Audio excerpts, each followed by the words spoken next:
So you've decided to open that Etsy shop and then you're like, oh crap.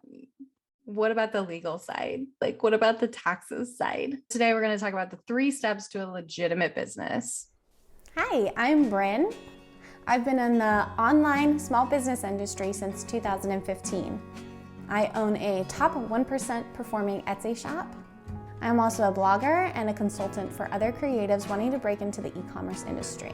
I help other creatives that don't want to settle on a niche finally start their Etsy shop and quit their full-time job. Be sure to subscribe and hit the notification bell to know every time I post a new video.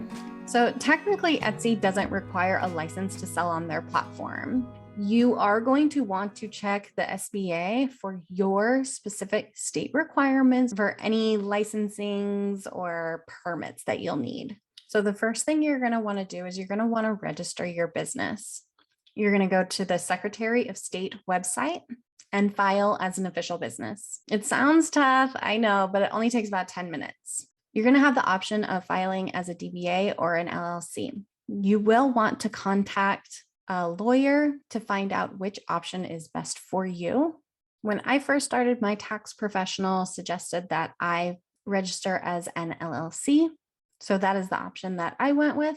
In hindsight, I probably could have done just fine with a DBA. There's really no wrong option. You have to choose what's right for you and your business. The biggest differences is liability. So if I ship a mug to someone and it makes their hand get cut off, if I'm a DBA, they can sue me and take all my personal assets. Since I'm an LLC, they can only sue me and take my business assets.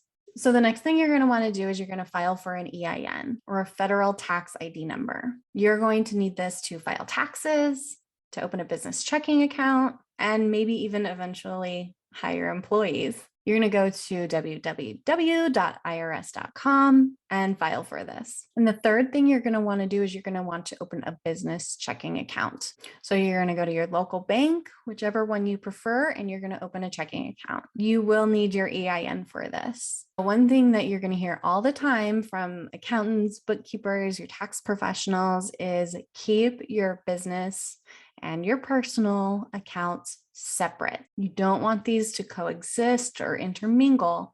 You want to have an overview of your business finances so that you can really understand your profit and loss statements and if and what you need to be adjusting. So an additional step is going to be find a way to track your expenses. My buddy Brendan over at Etsy Accounting highly suggests QuickBooks. I've used GoDaddy for years, but these systems allow you to automate your income and your expenses. It saves me so much time. It prints out reports, and I'm able to analyze what adjustments I need to make in my business so that I can increase my profit margin or decrease my cost of goods. So I hope this was helpful. I hope this helped you get started and feel a little bit more comfortable on starting that Etsy shop and feeling like a legitimate business. So just a quick recap, you want to register your business on the Secretary of State website, but don't forget to check the SBA for any permits that are needed for your specific state. Then you're going to want to go to the IRS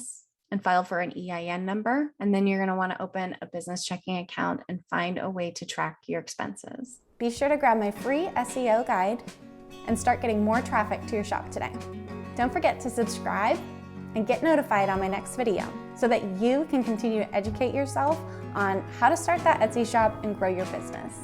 While you wait for that, go ahead and check out these other videos. I'll see you soon.